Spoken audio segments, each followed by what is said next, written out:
Bienvenidos un miércoles más a Punto de Encuentro, un programa desde el Centro de Producción de Agüimes para este canal Televisión Gran Canaria.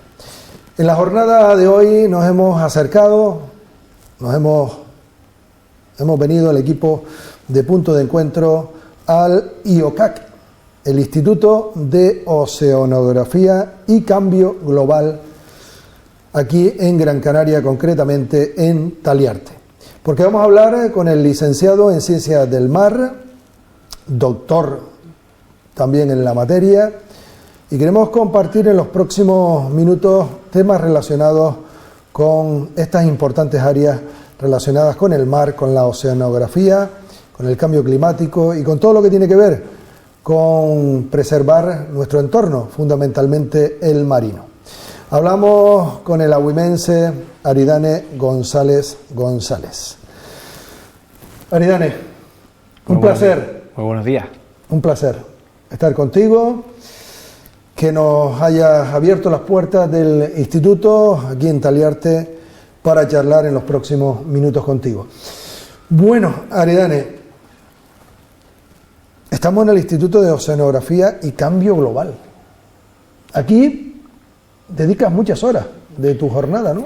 Sí. O combinándola con la universidad, ¿no? Con la propia clase. Nosotros como investigadores en realidad combinamos tanto la investigación como la docencia y por lo tanto tenemos, pues digamos, una parte del tiempo aquí en Taliarte y una parte del tiempo, en mi caso, en la Facultad de Ciencias del Mar.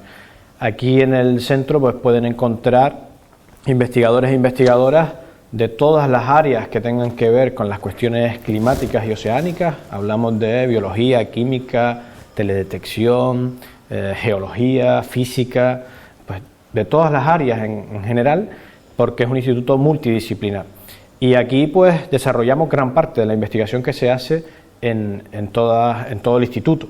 Luego es verdad que tenemos pues algunas cuestiones muy concretas que hay que hacerlas en la Facultad de Ciencias del Mar por diferentes motivos tecnológicos, pero la mayoría se hacen todas aquí. Y luego pues parte del tiempo evidentemente la tenemos que emplear en Tafira, porque los alumnos y alumnas del grado en Ciencias del Mar y del máster en Oceanografía, pues la mayor parte del tiempo están arriba en la facultad. Están en el campus de Tafira, donde está la Facultad de Ciencias del Mar, y aquí podríamos decir que es la parte de investigación. Pero antes de hablar de todo ello, naces en 1982 en la Villa de Agüimes y estudias, te formas inicialmente académicamente en el Colegio Público La Viñuela y también en el Instituto Joaquín Artiles antes de cursar los estudios universitarios de Ciencias del Mar. Es buen momento, a lo mejor, Aridane, para, en este caso, lanzar un mensaje positivo y del valor que merece la enseñanza pública. Evidentemente, o sea, yo soy fiel defensor de la enseñanza pública. Al final, yo he estudiado en colegios públicos, institutos públicos, en una universidad pública y además me consta que hay una gran cantidad de profesionales en la enseñanza pública que están entregados en cuerpo y alma a educar a la sociedad, que en tiempos como el que vivimos ahora, con el impacto de la COVID, pues además creo que es muy necesario pues apostar por las personas y la educación. Y además aquí tenemos que darnos por satisfechos porque tenemos una universidad pública que es referencia internacional en un montón de áreas. Muchas veces la sociedad no conoce lo que se hace en la universidad, pero dentro de esta universidad hay investigadores e investigadoras que son referencia mundial en diferentes áreas de investigación y podemos hablar de medicina, de acuicultura, de oceanografía en diferentes ámbitos y somos referencia en veterinaria, en muchas más áreas, en energía, y no hay nada a nuestro alrededor que esté, digamos, a esa altura para poder transferir conocimiento y generar una sociedad adaptada al nuevo siglo. Y yo creo que es momento de no solo romper una lanza a favor de la enseñanza pública, sino además animar a la sociedad, a las nuevas generaciones, a que hay que formarse, porque la mejor sociedad, sin duda, es la que tiene más formación. Hablando de formación y de universidades, están próximas las elecciones en la Universidad de Las Palmas de Gran Canaria, donde pues opta el actual rector y también un aspirante, Serra Magén, y el actual rector, el señor Robaina. ¿Qué te parece el trabajo que ha hecho el actual grupo rector y el equipo directivo de la universidad en estos 4 años? Bueno, yo creo que gobernar una universidad no es tarea fácil, ¿verdad? Porque tienes un montón de áreas de conocimiento, tienes siempre una dependencia exterior con la financiación, y ahí también hay que reivindicar que la Universidad de Las Palmas de Gran Canaria lastra un déficit de financiación respecto a la Universidad de La Laguna, por ejemplo, y en líneas generales, pues yo creo que, salvo cuestiones muy puntuales, pues hay cosas que podemos discutir, y de hecho tanto el rector como su equipo mantiene discusiones conmigo periódicamente, porque tenemos muy buena relación profesional y nos reunimos bastante a menudo, porque además, como sabes, pues yo participo con el Gobierno de Canarias en un comité científico y tengo que reunirme con los vicerrectores de las 2 universidades públicas. Y bueno, yo en líneas generales creo que se ha hecho un buen trabajo, hay muchísimas cosas que mejorar, evidentemente, y también creo que es muy bonito que en unas elecciones a rector pues hayan 2 candidaturas o incluso más, porque al final la universidad es el reflejo, o tiene que ser el reflejo de la sociedad, y más una universidad como la nuestra, que se creó por el impulso de la sociedad, y que hayan posturas pues contrapuestas, que discutan abiertamente, siempre dentro del respeto, el conocimiento que hay que tener dentro de una institución universitaria, pues yo creo que es muy bueno y es enriquecedor para la propia institución. Sobre estas elecciones, los 2 grupos que se presentan son 2 grupos muy potentes, con profesionales muy potentes en todas las áreas, y ahora pues toca hacer un llamamiento a la comunidad universitaria, que seamos un ejemplo de participación en estas elecciones, para que la sociedad también vea ese reflejo de que en la comunidad universitaria se participa mucho. Bueno, estamos pendientes también nosotros de poder charlar con don Rafael Robaina, el actual rector, porque la Universidad de Las Palmas de Gran Canaria juega un papel muy importante en investigación, en desarrollo, en I+D+I, en formación académica, en multitud de áreas, de ciclos, de carreras, de licenciatura, de diplomatura, de máster y en definitiva de conocimiento para nuestra población y para nuestra ciudadanía. Y todo lo que tiene que ver con la isla, pues por supuesto queremos darles a conocer a ustedes, porque lo que ocurre en la isla, en cualquier ámbito, los agüimenses, los y las, también estamos deseosos de conocer, de aprender y de saber, porque al final no estamos en una burbuja. Evidentemente. De hecho, ayer decía pues a unos alumnos que un país o una isla no se construye de arriba abajo, se construye barrio a barrio, porque al final los problemas que tenemos son muy comunes, y lo que tenemos es que en ese ámbito del desarrollo sostenible de la Agenda 2030 hay que englobar a las personas y construir barrio a barrio lo que teníamos antes en ese sentido de municipio, de pueblo o de isla, ¿no? Por eso, insisto, yo soy de los defensores a ultranza, y para eso se ha creado precisamente este formato, este programa Punto de Encuentro, porque intentamos englobar y dar visibilidad y que puedan expresarse no solo cualquier área o persona o colectivo, asociación, cualquier persona que destaque en sus profesiones, etcétera, o que tenga una importancia para la sociedad de Agüime, sino también de lo que ocurre fuera o relacionado con multitud de actividades y de facetas y de organizaciones, de colectivos, de instituciones políticas y de otro ámbito, porque al final eso nos enriquece como personas, ¿no? Sí, evidentemente. O sea, como decía antes, una sociedad educada, formada, con conocimiento, pues es muy valiosa, y más ahora que estamos sometidos a la presión de tantas fake news en las redes sociales, y al final, si analizamos, tenemos la generación con mayor acceso a la información, y probablemente también estemos perdiendo a mayor ritmo la capacidad de contrastar esa información, porque es tal el bombardeo que pues ya es muy conocido por todos esas estrategias de algunos grupos políticos o algunos grupos de acción que provocan a través de fake news movimientos sociales, y para eso solo se lucha de una forma, y es con el conocimiento y con la formación. Completamente de acuerdo, Aridane, y me gusta siempre insistir, por lo menos en los primeros programas de Punto de Encuentro, para que nuestros ciudadanos, nuestros televidentes sepan un poco la línea que se marca con este formato televisivo, donde va a tener cabida siempre tanto lo local, lo municipal, lo de Agüimes, como lo que vaya más allá de nuestros límites geográficos municipales. En cualquier ámbito, en el político, en el económico, en el social, en el deportivo, en el cultural, en el de investigación, en el de educación, en el de formación, en el de empleo, en todas las áreas que se pueda imaginar, en juventud, en fiestas, en colectivos, en asociaciones, etcétera, etcétera. Bueno, máster en oceanografía y doctor en oceanografía por la Universidad de Las Palmas de Gran Canaria. ¿Qué te decantó estudiar o dedicarte a este mundo relacionado con la oceanografía, con el mar? Pues mira, sencillo, yo terminé el instituto y cuando empecé a estudiar en la universidad, yo quería estudiar una carrera de ciencias, y la opción de ciencias puras que tenía aquí en Gran Canaria era ciencias del mar, ¿no? Además, siendo agüimense, viviendo en Arinaga mucho tiempo y teniendo contacto con el mar, pues yo creo que a la gran mayoría pues siempre les atrae este ambiente, ¿no? Pues empecé a estudiar ciencias del mar, y una vez estaba en tercero de licenciatura, porque ahora ha cambiado, ahora es un grado, en tercero de licenciatura ya vi que a mí lo que me gustaba era la parte de investigación, la parte del océano en su conjunto, ¿no?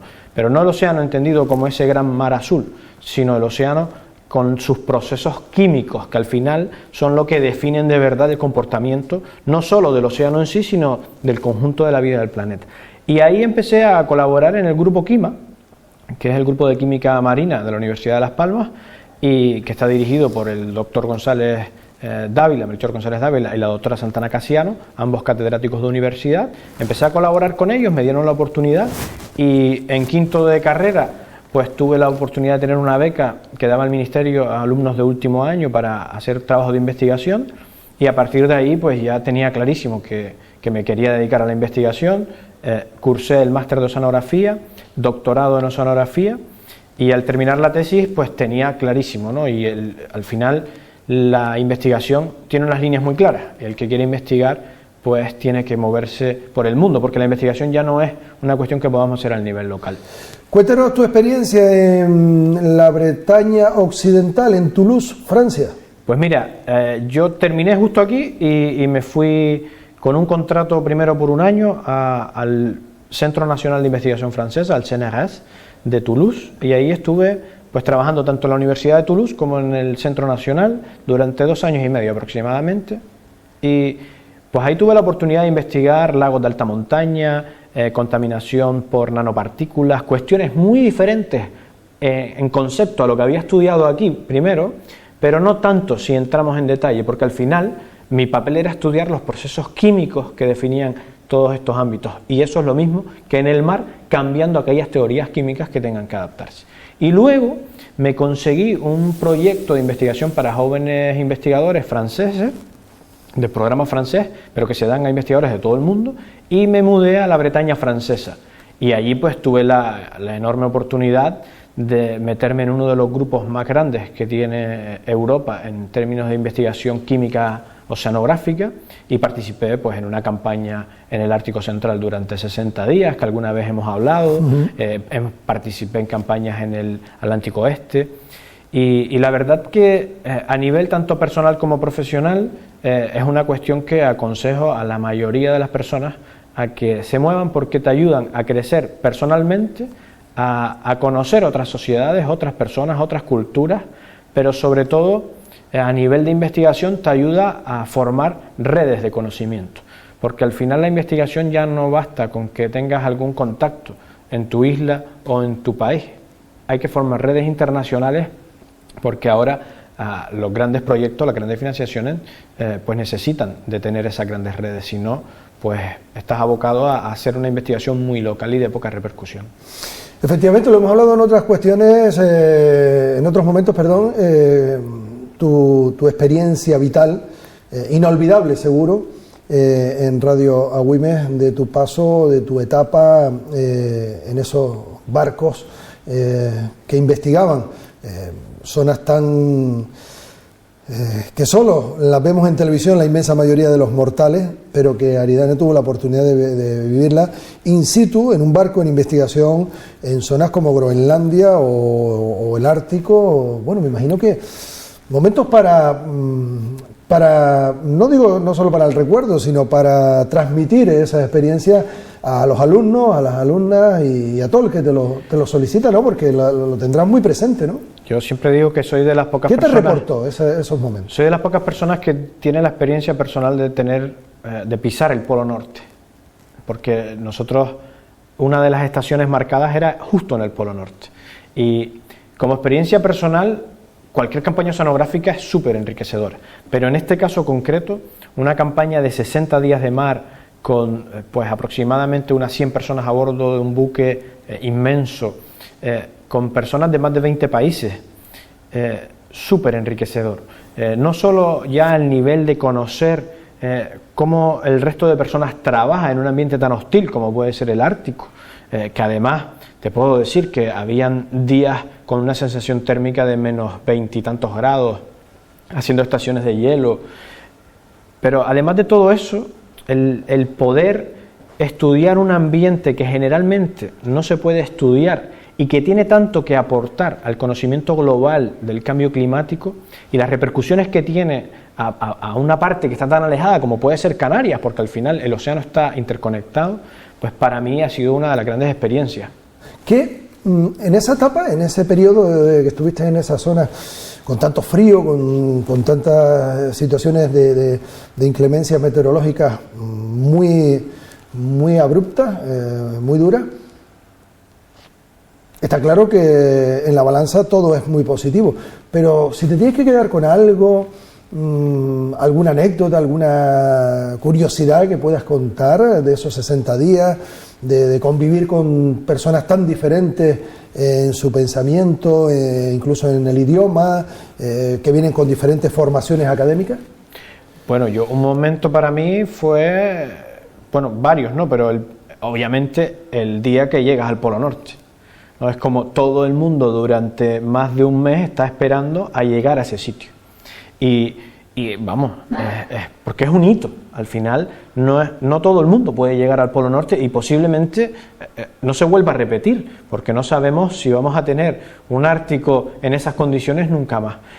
Ese es un momentazo. Y luego, obvio, un momento que a la gente le gusta mucho es cuando aparece el primer oso polar, ¿no? Que bueno, ahí pues se para todo el trabajo y todo el mundo va a ver el primer oso polar, que en nuestro caso fueron 2 osos polares a la vez. Qué bonito, ¿no? Y esas fotos para la posteridad, para la familia, para tu hija, me imagino que... Tu hijo, me imagino que son... Cuando le habrás enseñado esos recuerdos, esas fotos... Bueno, yo quiero ir ahí, ¿no? Te habrá dicho. Yo creo que al final esas fotos son las que todo el mundo quiere ver, ¿no? Y estamos acostumbrados a verlas en National Geographic, a verlas por ahí, pero que una persona pues que tú conozcas las enseñe, pues siempre llama la atención. Te puedo decir que los alumnos y alumnas en la facultad, cada vez que ven esas fotos, pues se impresionan, ¿no? Porque lo que te digo, ¿no? Es algo que estamos acostumbrados a ver en la tele, pero no conocemos a personas que hayan estado ahí, ¿no? Cuando pisas el Polo Norte, ¿cómo fue esa sensación? ¿En qué pensaste? No sé. Bueno, es el eso. El frío aterrador, ¿no? Sí, pero bueno, ya estás acostumbrado porque tienes bastante ropa. Es verdad que nosotros para bajar al hielo tenemos una ropa especial, ¿no? Es una ropa con la que te puedo asegurar que puedes pasar calor. O sea, que es una ropa de seguridad para estar ahí. Pero bueno, la sensación era festiva totalmente. Pusimos un cartel que ponía pues Polo Norte, los símbolos de la campaña, y luego cada investigador calculó cuánta era la distancia desde ese punto hasta donde vive, ¿no? Y bueno, pues yo tengo una foto donde pone la distancia hasta Agüimes. Y de hecho, tengo una foto con la camiseta de Las Palmas, sí. con esa distancia, ¿no? Y es eso, es una alegría inmensa. pero que dura un cierto momento nada más, porque minutos después todo el mundo tiene que estar trabajando, porque el tiempo de barco es muy cotizado y no podemos estar perdiendo tiempo con demasiadas fiestas.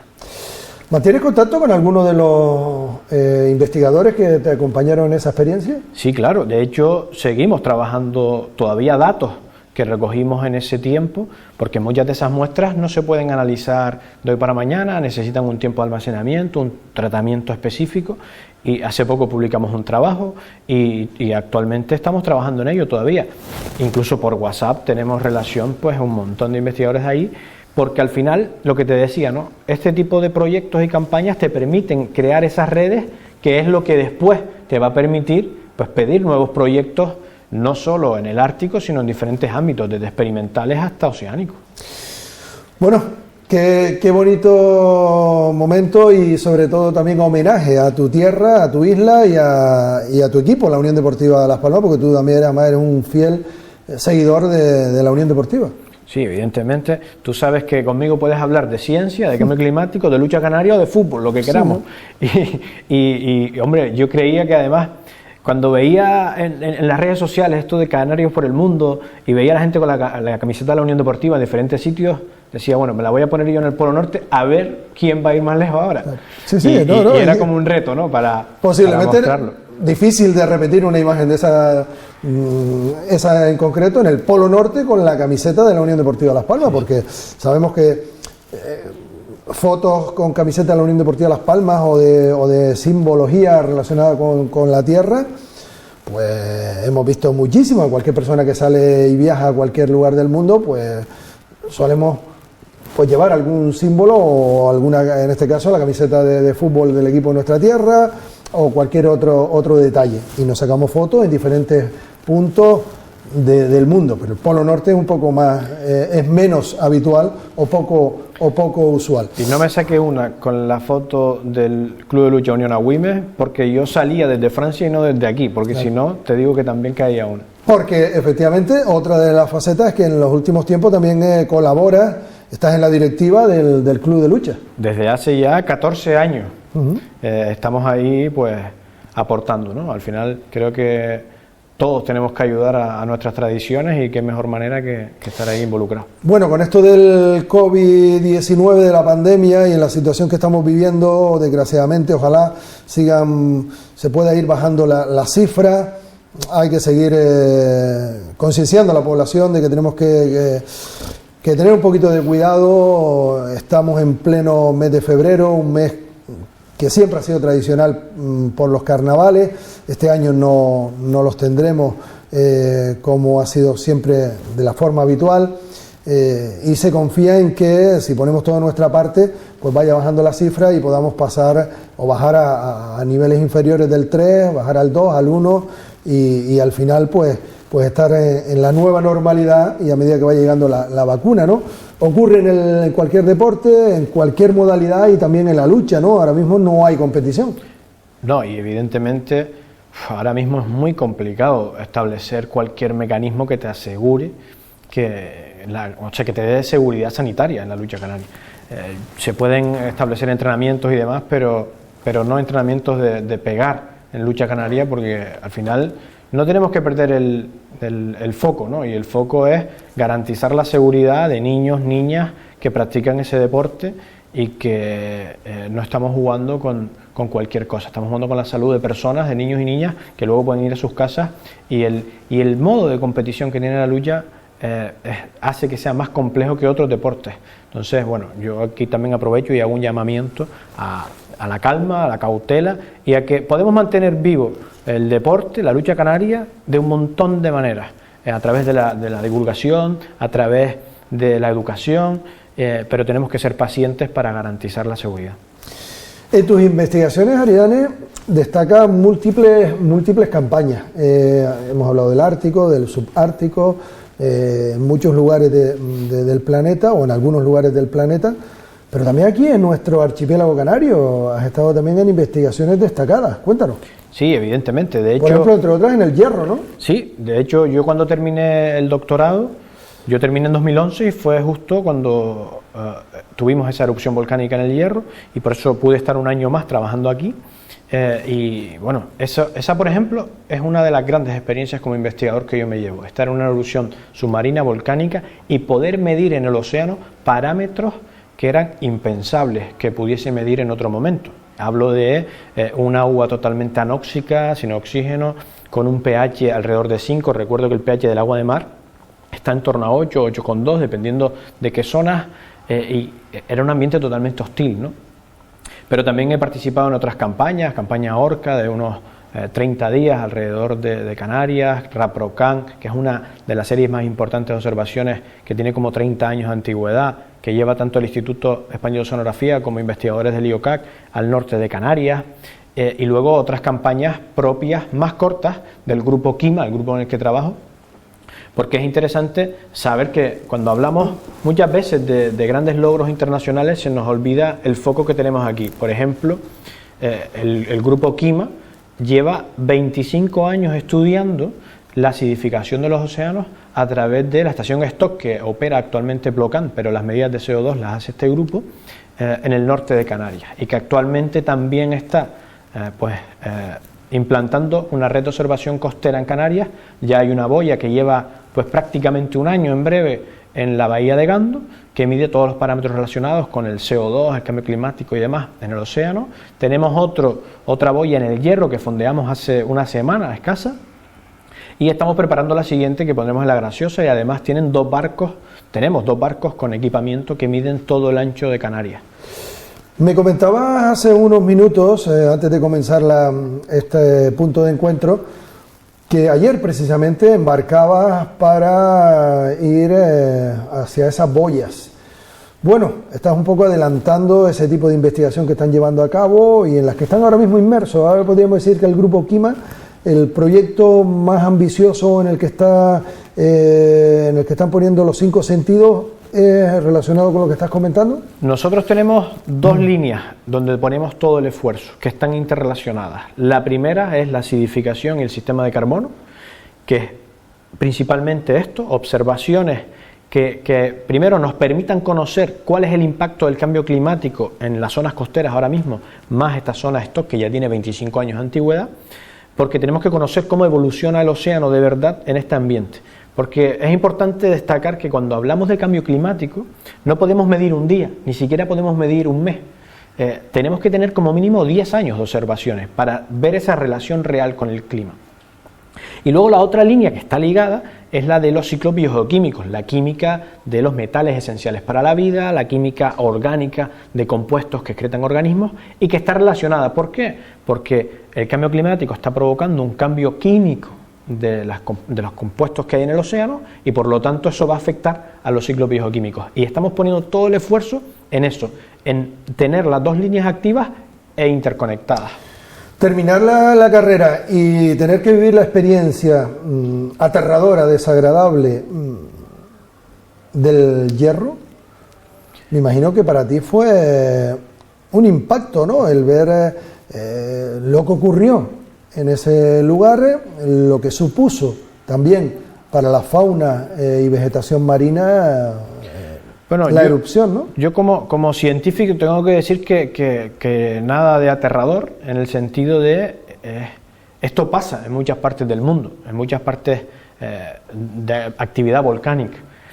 Me preocupaba evidentemente el aspecto socioeconómico de la isla del Hierro, porque es una isla que depende muchísimo de la actividad marina, pero desde el punto de vista científico, pues al final hablamos de ciclos naturales. Hay una erupción volcánica, de esa erupción volcánica se emiten pues metales que son muy esenciales para la vida, y que, como hemos visto en los años posteriores, se ha regenerado la vida sin ningún tipo de problema.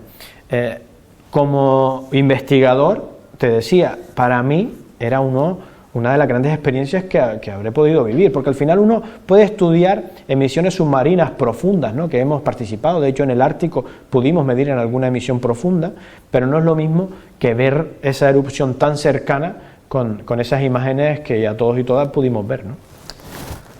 Estás combinando la parte científica, la parte de investigación, de análisis profundo, con la docencia, en este caso en Ciencias del Mar. Bueno, ¿qué grupo de alumnos tienes? ¿Qué asignaturas impartes? Y bueno, ¿qué sensaciones te dan esta juventud de hoy en día, por lo menos con la que estás más en contacto en cuanto a la concienciación de lo que está ocurriendo en el mundo? Bueno, yo, en primer lugar, tengo asignaturas muy dispersas, ¿no? Dentro del ámbito de la química de primero en veterinaria, por ejemplo, pero luego en ciencias del mar pues doy química orgánica, participo también en química de las disoluciones acuosas, que es una asignatura fundamental de teorías químicas, y luego pues participo también soy el coordinador de una asignatura de máster en oceanografía, de diseño y organización de campañas, ¿no? Oceanográficas.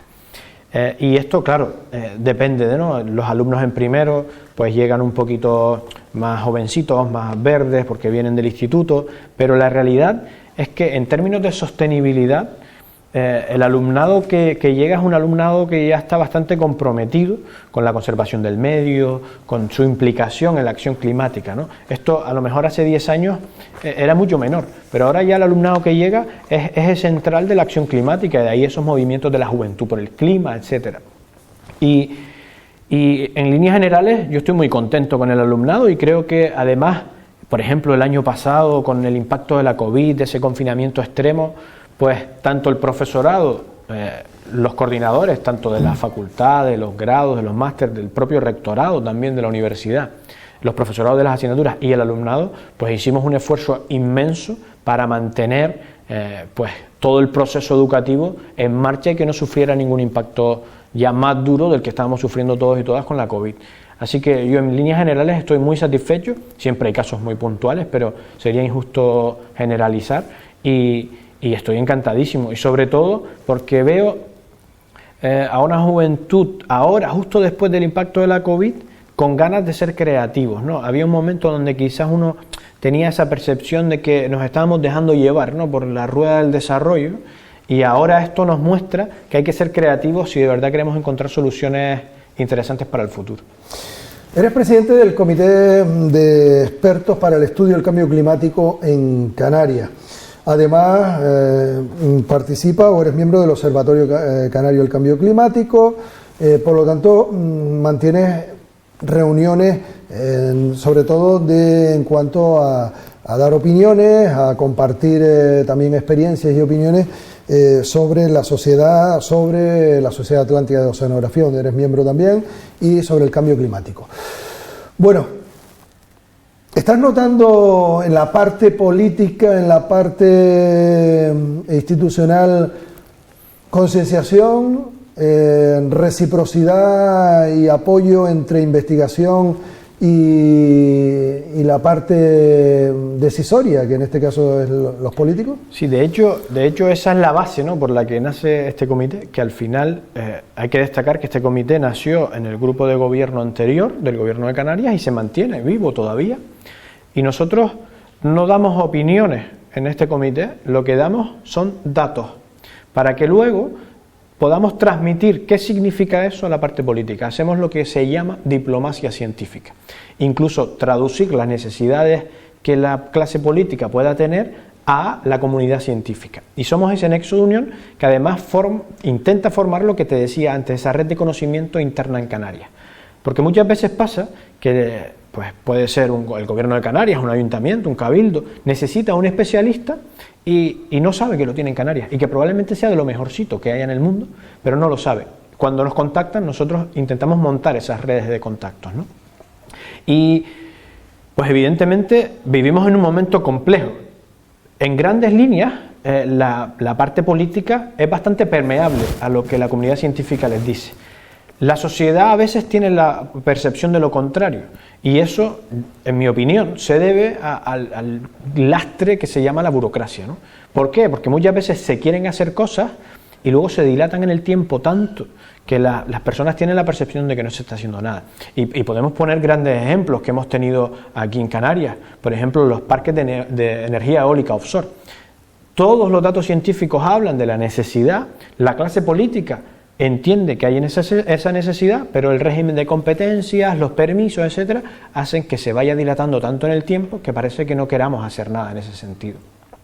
Y después, evidentemente, en otras líneas, como puede ser el transporte colectivo, el cambio de modelo, pues más o menos está todo el mundo consciente de que el reto está claro y el cambio climático no va a venir, llegó hace tiempo y ahora tenemos que trabajar para mitigar y adaptar esta tierra a ese cambio climático, porque si no, se nos avecinan tiempos muy complejos y tenemos que estar adaptados para no sufrir ese impacto tan grave. Y ahí te puedo hablar pues de los impactos que hemos tenido en sequías, en incendios, en temperatura, en acidificación del océano, el nivel del mar que está aumentando día a día, todos estos ámbitos o la llegada de fenómenos atmosféricos adversos.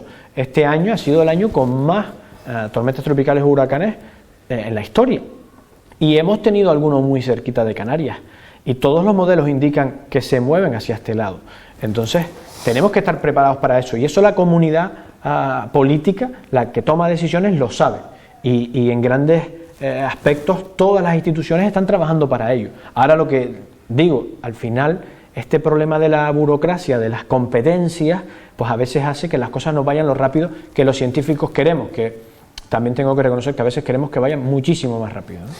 Sería también saludable, ¿no?, que fuera más rápido en beneficio de todos. También es verdad que están viniendo cambios bruscos en ese aspecto, ¿no?, y a lo mejor se espera que en los próximos años pues pueda continuar así debido al cambio climático. Se está hablando pues eso de momentos de grandes lluvias, de momentos de grandes olas de calor, bruscas, potentes, que a lo mejor antes no existían, ¿no? Claro, eres investigador en tu materia, salvando las distancias, tu hermana investigadora, podríamos decir, culinaria, o tu hermano en temas de motor. Bueno, me imagino que una familia feliz, orgulloso de tus hermanos, de tu hermana, de tu hermano, de tus padres de ti. Sí, evidentemente, o sea, yo tengo una familia con la que estoy encantado. Tenemos la suerte, digamos, de que bueno, todo el mundo se ha buscado una línea profesional donde está participando y desarrollando su vida y yo encantadísimo. De hecho, en casa también tenemos, por la familia que me toca también, de mi parte personal, pues muy orgulloso del trabajo que todo el mundo realiza, sobre todo porque tanto mi familia de nacimiento, digamos, mis padres, mis hermanos y la familia que tengo formada, pues son personas que son conscientes de lo que tenemos, del cambio al que nos avecinamos o el cambio que nos está llegando cada vez más drástico y más relevante, e intentamos poner nuestro granito de arena, porque al final, en términos de lucha contra el cambio climático, de acción climática, aquí cuenta todo. Y yo siempre intento decirle a las personas que la actitud personal también suma y mucho. Y con eso, ¿qué quiero decir? Pues nuestra separación de residuos, ahorro energético, el ahorro del agua, transporte colectivo, no coger el coche unipersonal para ir a cualquier sitio. Este tipo de cuestiones que podemos hacer en mi familia se ha entendido bastante bien y es algo que a mí evidentemente me enorgullece, ¿no? Bueno, hablando de ahorro, pues sí, hay muchos tipos de ahorros que hay que intentar aplicarlo por el bien de la comunidad y el bien del planeta. También me has ahorrado, porque ya lo has tocado, el preguntar también en la parte no solo familiar, sino sentimental o familiar, amorosa, ¿no? En el cual también te sientes muy feliz y muy orgulloso. Obviamente, y además pues una familia que me apoya enormemente en toda esta labor de investigación que no es sencilla. Al final los investigadores o investigadoras empleamos muchísimas horas al día en nuestro trabajo y nos perdemos muchas cosas en el camino. Chira Soria. Se está hablando también mucho de ese proyecto. En el anterior punto de encuentro hablábamos con el presidente del Cabildo precisamente sobre esa cuestión y lo importante que va a ser para la isla en cuanto a la generación de energías limpias y todo lo que conlleva eso para Gran Canaria. Tu opinión como investigador y como defensor también de lo que es el cambio climático o lo que se puede ayudar para que no se vea perjudicado el planeta. Mira, yo sobre Chira Soria hay un debate más en redes y de algún grupo que un debate de concepto numérico, ¿no? Yo justo esta mañana leía que no hay datos científicos que avalen un proyecto de estas dimensiones. Al revés, yo no he encontrado ningún dato que no lo avale. Y para eso lo único que he hecho es contactar con los expertos y las expertas en la materia, para hablar de cuánta energía necesitamos en Canarias para garantizar pues, la calidad de la red, para garantizar que haya mayor penetración de renovables. Y justo hablaba con una compañera de la universidad que es muy conocida por sus trabajos científicos, o con miembros del Instituto Tecnológico de Canarias, y todos los datos lo avalan, ¿no? Ahora bien, yo sobre esto, además, justo ayer tenía una discusión sobre este asunto, ¿no? Y a mí me llama la atención que haya un movimiento tan masivo hacia el uso de baterías, ¿no?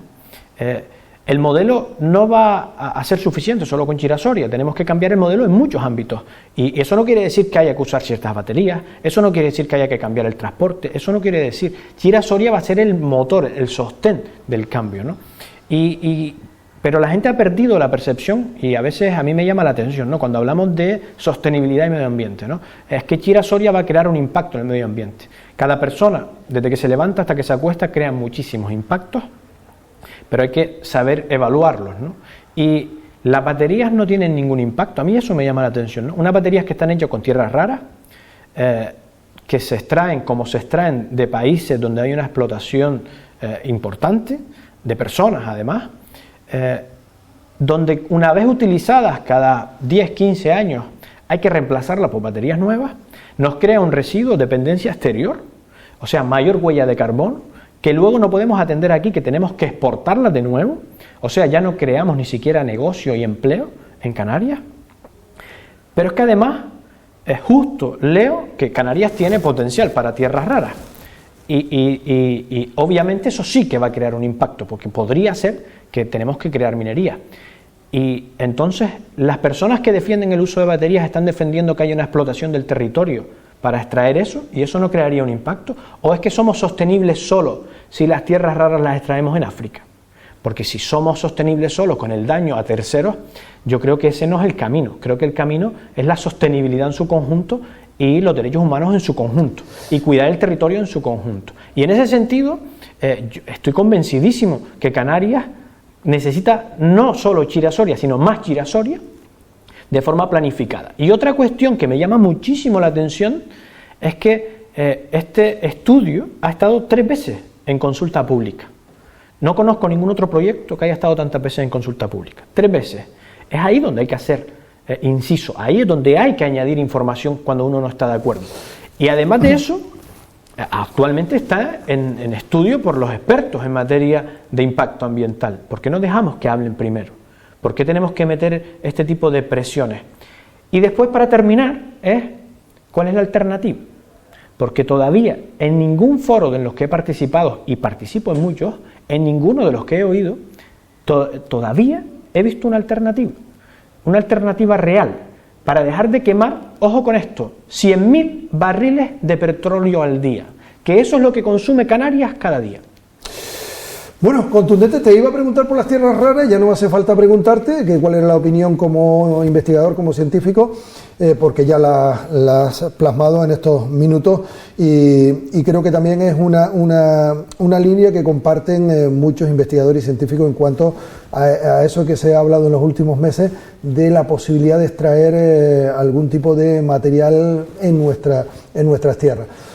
Está claro que también o entiendo o deduzco de tus palabras que eres un defensor a ultranza de todo lo que has ido comentando en cuanto a aprovechar al máximo lo que nos da nuestra tierra, el sol, el viento, las energías del mar, la mareomotriz, hemos hablado de la solar, o sea, la fotovoltaica, la eólica y todo lo que pueda ser energías limpias. Obviamente, o sea, Canarias tiene un montón de posibilidades, eólica offshore, eólica en tierra, solar, hidrógeno a partir de ahora, que ya se está empezando a caminar, pero tenemos un problema, y ese es el principal hándicap que yo veo cuando se habla de estos términos, que la gente no conoce cómo funciona el sistema eléctrico. Podemos generar un montón de energía, pero es que a lo mejor no tenemos capacidad de meterlo en la red, y si no tenemos capacidad, no lo vamos a usar, no repercute en el objetivo final, que es dejar de quemar combustibles fósiles, porque nuestra huella de carbono no puede minimizar si no garantizamos esa seguridad y ese almacenamiento. Y ahora mismo los números son claros, solo se puede garantizar a través de un proyecto como Chira-Soria.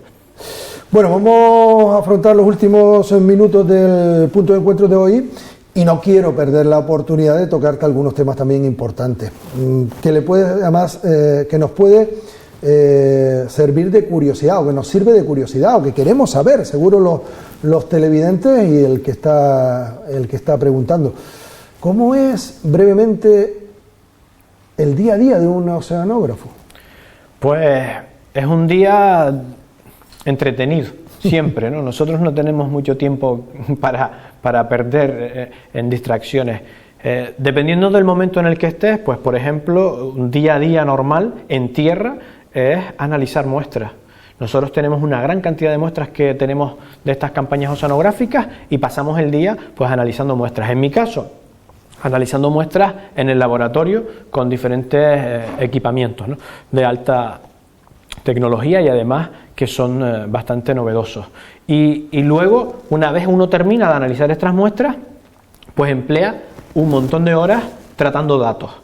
Cuando en medio de todo esto y por las noches, lo que uno hace es leer mucha ciencia, porque al final uno tiene que entender cuáles son los resultados que está obteniendo, qué información dan y qué hay en el mundo, porque se publica muchísima información día a día en revistas internacionales de alto impacto, ¿no? Entonces tiene que estar uno continuamente leyendo, aprendiendo, viendo qué tipo de aplicaciones, qué tipo de descubrimientos, razonamientos utiliza la comunidad científica para luego aportar novedad a eso, ¿no? Porque la investigación no se puede basar en observar, se tiene que basar en aumentar el conocimiento. Y el día a día, pues, entre eso, las campañas en barco, las observaciones o el mantenimiento de las boyas, de los barcos de observaciones, etcétera, pues estamos todos los días entretenidos. Hombre, todo lo que se invierte en investigación poco es. No sé si están contentos o todavía se necesita más. Y me gustaría también que comentaras muy brevemente, no sé si en una escala de 1 a 10 o si hubiera un ranking. La investigación en la Universidad de Las Palmas de Gran Canaria o en las áreas de ustedes está en punta de lanza, está de las primeras del mundo, si sea el mar. Aquí en Canarias es un referente, ¿no? Bueno, te puedo decir que nosotros dentro de esta universidad somos el instituto, o no sé si el que más, o entre los dos primeros, que más publicaciones científicas de alto impacto tienen dentro de esta universidad. Y por instituto somos uno de los más importantes a nivel nacional. Y si luego ya miramos las áreas dentro del instituto, casi todos los investigadores e investigadoras de este instituto están en grandes pues convenios internacionales. Te puedo hablar del IPCC, te puedo hablar de la red ICOS de observaciones de carbono, te puedo hablar de un montón de instituciones o organizaciones internacionales de alto impacto. Y esos son investigadores e investigadoras de aquí, de nuestra universidad. Cambio climático en Canarias, ¿lo estamos sufriendo ya? Sí, evidentemente. Como decía antes, el cambio climático lo empezamos a sufrir hace 30 años y hemos cometido quizás un error, y ahí tengo que hacer autocrítica, de hablar siempre de los impactos que tendremos de aquí a final de siglo. Y a veces olvidamos de los que hemos tenido, ¿no? Y creo que la sociedad no está adaptada para ver lo que va a pasar en 100 años, está adaptada para ver lo que hay hoy, ¿no? Y hay que dar datos sencillos, simples. Lo que te decía, ¿no? Las tormentas tropicales, cada vez tenemos más tormentas tropicales cerca de Canarias. Fenómenos extremos, ya no llueve periódicamente, llueve mucho en un momento. O hace mucho calor, muchas olas de calor, muchas calimas que antes no teníamos en épocas donde no las teníamos. Hablamos de sequías. Gran Canaria viene de un periodo de 9 años muy complicado porque prácticamente no llovía y así muchísimos más. Y esto tiene una repercusión directa en la vida de las personas, en la calidad de vida, en la economía de las personas, ¿no? Hablamos de las grandes fuentes de emisión de gas en Canarias. ¿Cómo luchamos contra ello? Pues esto es sencillo. Si miramos el anuario energético de Canarias, vemos que las emisiones de gases, que son las que crean cambio climático, porque eso es importante, la gente a veces confunde qué es cambio climático, y el cambio climático se produce por la emisión de gases de efecto invernadero. Canarias pues tiene un eje que es fundamental, que es la producción energética, el procesado energético, y esto combina dos cuestiones: la producción energética en centrales y los automóviles, la quema por tráfico, el tráfico rodado, ¿no? Y esto ya es el 87% de las emisiones de gases que tenemos en Canarias. Y todavía me discuten que no necesitamos una Chira Soria, ¿no? ¿Cómo dejamos de emitir tanto gas si no tenemos una central que nos dé garantías de penetración de renovables. Y luego hay otra parte que también es muy preocupante, ¿no? Hay gases de efecto invernadero que han ido aumentando en el tiempo, por ejemplo, por el tratamiento de los residuos. Y ahí ya la universidad y el Instituto Tecnológico de Canarias han puesto el foco para empezar a consumir esa fuente energética, esos gases como biogás, a través de las plantas de procesamiento o a través de diferentes redes de consumo en Canarias. Porque al final el objetivo en lucha contra el cambio climático es ese, dejar de emitir tantos gases. Y lo podemos hacer cambiando nuestro sistema a través de mayor penetración de renovables y almacenamiento, o sea, Chira-Soria en este sentido, pero cambiando esa red, fomentando el autoconsumo, evidentemente, hay que democratizar esa parte, que el autoconsumo esté accesible cada vez a más personas, pero luego tenemos que también adaptar el territorio, cambiar la movilidad, tiene que haber una movilidad colectiva, más sostenible, evidentemente, pues cuanto más vehículos colectivos mejor, y luego cambiarlo a vehículos de cero emisiones. Y luego tenemos la otra parte, ¿no? La otra parte que es a nivel individual, que cómo podemos ayudar, te decía antes, ¿no? El mejor kilovatio de energía es aquel que no se gasta. Y lo que tenemos que hacer es pues ahorrar energía, ahorrar agua, porque el agua en Canarias, aunque hayamos perdido esa percepción, se genera a partir de la quema de combustibles fósiles, porque el agua, gran parte de ese agua viene desalada. Y por lo tanto tenemos que ahorrar eso y no olvidarnos que somos una región aislada donde el agua es un recurso muy valorado. Aridane, ¿hay suficientes medidas para adaptarnos al cambio climático, para la adaptación al cambio climático, o se necesitan más medidas? Bueno, yo ahí sí que soy bastante crítico, porque muchas veces en los discursos, en las medidas, en los planes, nos centramos en la parte de mitigación, esto que te decía, ¿no? Mayor penetración de renovables, mayor transporte colectivo, pero nos estamos olvidando de un aspecto concreto, y es que no podemos frenar el cambio climático de hoy para mañana. Si conseguimos disminuir toda nuestra huella de carbono, aún así el tiempo de residencia del dióxido de carbono en la atmósfera es superior a 100 años. Por lo tanto, mientras hemos mitigado y vamos mitigando, tenemos que adaptar el territorio. ¿Cómo podemos hacer esto? Pues teniendo claro cuáles son los efectos, hablamos de precipitaciones y fenómenos atmosféricos adversos, hablamos de sequía, hablamos del aumento del nivel del mar, pues tenemos que ya empezar a asegurar pues instalaciones, a construir, a repensar nuestros barrios y nuestros municipios, para hacerlos pues que sean más verdes, más sostenibles, que absorban más CO2 y emitan menos. Y eso, ahí yo sí creo que todavía nos falta muchísimo por hacer, aún entendiendo lo que decía al principio. Esa es la parte que más choca con el régimen competencial, porque ahí podemos tener competencias que pueden ser municipales, insulares, regionales, en la costa pueden ser incluso nacionales. Hablas de medidas que se puedan tomar, y para que la gente pueda ser partícipe de todas estas medidas, ¿qué se puede hacer? Yo tengo clarísimo que el objetivo es cambiar nuestros hábitos, ¿vale? En los últimos 30 años hemos vivido una economía lineal del derroche, del consumo, del usar y tirar, y hemos entrado en esa dinámica del correr, ¿no? Y hemos perdido la armonía que teníamos antes, que tenían abuelos y abuelas que teníamos antes, ¿no? Y ahora tenemos que volver ahí. ¿Y cómo volvemos ahí? Cambiando hábitos, lo que te decía. ¿Voy a comprar? Pues intentar comprar más producto local, que tenga menor huella de carbono, ¿no? Porque al final una papa que te puede venir desde Israel, como la polémica reciente, tiene una huella de carbono inmensa y una huella de agua inmensa comparada con unas papas que podamos producir en Gran Canaria. Pero además de eso, los plásticos, el transporte, no coger el coche para ir de aquí a ahí, cambiar esos hábitos que son los que nos dan herramientas para disminuir nuestra huella de carbono personal. Se está avanzando en muchos temas. Hay un proyecto muy importante en el cual el Cabildo está poniendo bastante énfasis, que es toda la investigación sobre las algas y todo lo que conlleva el banco de algas. También aquí, al lado donde nos encontramos, está la acuicultura. Y hablando de acuicultura, nos decía el presidente del Cabildo en el anterior punto de encuentro que hay algunas empresas pero que muy interesadas a nivel, que puede ser también un referente a nivel mundial, están interesadas en instalarse en Gran Canaria para producir peces en tierra. Ya no hablamos del mar, preparar todo un sistema de tanques en tierra, porque al final seguimos consumiendo peces y en este caso pues habría la posibilidad de producir diferentes tipos o especies de peces en tierra. Sí, de hecho, Gran Canaria es, vamos a decir, un punto de referencia internacional de interés para inversores en todo lo que tenga que ver con la acuicultura y la biotecnología. Y ahí va antes, ¿no? Hay que cambiar estas normas para permitir que tanto esas empresas como nosotros podamos generar negocio para la sociedad canaria.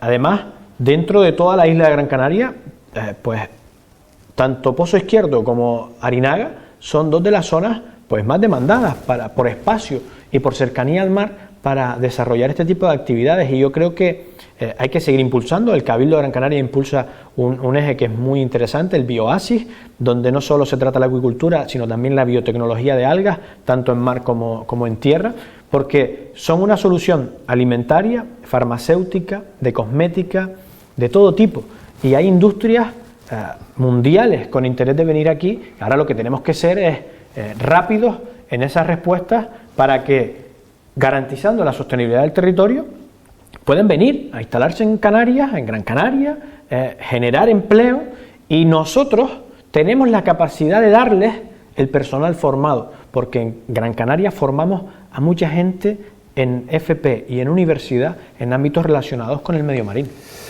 Estamos ya en las últimas cuestiones y una relacionada con el COVID. El impacto del COVID en el medio ambiente o en las conductas de las personas, ¿en qué está afectando? Mira, a mí me alegra muchísimo que me hagas esta cuestión, porque yo recuerdo cuando estábamos en el confinamiento, esas imágenes de se recupera el medio ambiente, ya hemos solucionado todos los problemas de sostenibilidad, ¿no? Se respiraba ese ambiente de amistad con el territorio. Nada más lejos de la realidad. O sea, la emisión de gases en las ciudades disminuyó porque no estábamos en la calle, porque desde que nos pusieron en nivel 3 empezaron a aumentar los contaminantes, porque nuestro ritmo de vida, nuestro hábito de movilidad no es sostenible, lo que hablaba antes del coche. Pero es que además habían imágenes de, bueno, los animales recuperan el territorio, los animales han estado ahí, lo que pasa es que los hemos desplazado por la presión que ejercemos nosotros sobre el medio. Si esto lo llevamos al cambio climático, las emisiones de gases de efecto invernadero han disminuido durante el confinamiento, pero eso no ha solucionado nada el cambio climático, porque la concentración atmosférica, que es lo que interesa, sigue aumentando. De hecho, Izaña ha medido un récord recientemente de concentración de gases en la atmósfera. ¿Qué quiere decir eso? Que la sociedad tiene que entender que el planeta al final va a actuar y a autorregularse. La COVID no es más que una consecuencia de la degradación de ecosistemas, y lo que tenemos que hacer es entender lo que nos está diciendo y cambiar, evidentemente, pues parte de nuestros hábitos y ser partícipes de esa relación ser humano-planeta, porque nosotros no somos más que otros animales que ocupan el planeta, y si seguimos exprimiendo los recursos que la Tierra nos da, pues evidentemente seguiremos teniendo grandes problemas. Por lo tanto, no lo podemos tener como reflejo ni como ejemplo lo ocurrido, que parecía que era lo contrario. Leíamos en prensa o escuchábamos en los medios que el tiempo que estuvimos confinados, pues eso produjo un beneficio a la atmósfera, a la capa de ozono, al mar, donde pues bueno, hubo una reproducción de peces porque no se iba a la pesca, o de los animales en libertad. Creo que tú me comentaste una vez que vale, que bien, que esos meses conllevó pues algo positivo, pero que para que hubiese un impacto global tendría que ser mucho más prolongado en el tiempo. Claro, lo que te digo, ¿no? Al final ningún ecosistema se va a restaurar por 3 meses o 4 meses. Al final eso está muy bien, pero los datos lo que indican es que desde que nos dejaron salir volvimos otra vez a donde estábamos, a consumir recursos, a emitir gases, etcétera, etcétera. Está bien, pero es una muestra, y eso es lo que la gente tiene que ver, ¿no? Que cuando hemos sido parte del sistema, el sistema se recupera. Desde que nos dejan controlar el sistema, deterioramos todos los ecosistemas naturales. Y por lo tanto, yo creo que ahí debemos repensarnos, ¿no? Y yo siempre pongo un ejemplo que es muy sencillo, y es, si tú hablas con cualquier persona, está bastante concienciada del impacto que crean los plásticos y microplásticos en los ecosistemas. Cuando nos dijeron que tenían que usar guantes de plástico, se olvidaron totalmente de eso y podías encontrar guantes y bolsas en cualquier rincón de la isla. Eso quiere decir que al final perdemos siempre el medio ambiente como un referente. Y ahí es donde hay que hacer hincapié en la educación y en la formación. Que al final el valor de nuestra vida tiene que estar relacionada directamente por la calidad ambiental de nuestro entorno. Queremos terminar, Aridane, con un tema que está de moda. Y en eso los investigadores, como es tu caso, son defensores de lo que voy a comentar ahora. Y también, por supuesto, a la cabeza ha estado durante muchos años, en los últimos años. Antes no se hablaba tanto de estos temas que voy a comentar ahora. El presidente del Cabildo Insular de Gran Canaria, que sabemos que es un defensor a ultranza desde hace años de todo lo que tiene que ver con las energías limpias, con las energías, con todo lo que tiene que ver con la sostenibilidad de nuestra tierra, el no depender del exterior, la soberanía alimentaria, la economía azul, y también ahora se habla mucho de la economía circular. ¿Qué es, en primer lugar, para el que la desconozca, y si la ves como una solución? De hecho, la veo como una de las grandes soluciones. La economía circular es básicamente que dejar de producir residuos. Hasta si analizamos lo que hacían abuelos y abuelas antes, ellos consumían una materia prima, le daban uso y ese uso lo compartían y minimizaban al máximo la generación de residuos si es que había, ¿no? Eso en los últimos 30 años ha sido lineal totalmente. Nosotros consumimos recursos de la tierra y producimos residuos que saturan nuestros vertederos, etcétera. Y Gran Canaria, el Cabildo de Gran Canaria en este caso, pues está bastante implicado en esa acción, sobre todo en relacionar el turismo, la actividad turística con la economía circular, para garantizar los recursos de la tierra, ¿no? Ligándolo pues a la agricultura local, a la ganadería local, al consumo local, para poder cerrar así los círculos. Ya te hablo de energía, movilidad, alimentación. Intentar cerrar todos estos círculos para que lo que sobra en un sector sea la base o el motor de otro sector, y así pues llegar a ese ansiado pues cero residuos, ¿no? Que es lo que necesitamos en islas, sobre todo en islas como Canarias, como Gran Canaria. Y en este caso también es importante reflejar que desarrollar economía circular en islas es muchísimo más complejo que hacerlo en el continente, porque muchas veces oímos tertulias, oímos o leemos textos de economía circular, pero están focalizadas en el continente, y muchas políticas se centran en eso, pero hay que atender a las islas, como puede ser el caso de Gran Canaria, porque nuestra política de residuos es totalmente compleja. Nosotros no podemos mover residuos de una isla a otra. Nosotros no podemos hacer este tipo de cuestiones. Hay que explorar ahí el régimen económico y fiscal de Canarias, que tiene un artículo, el 14, específico para este área.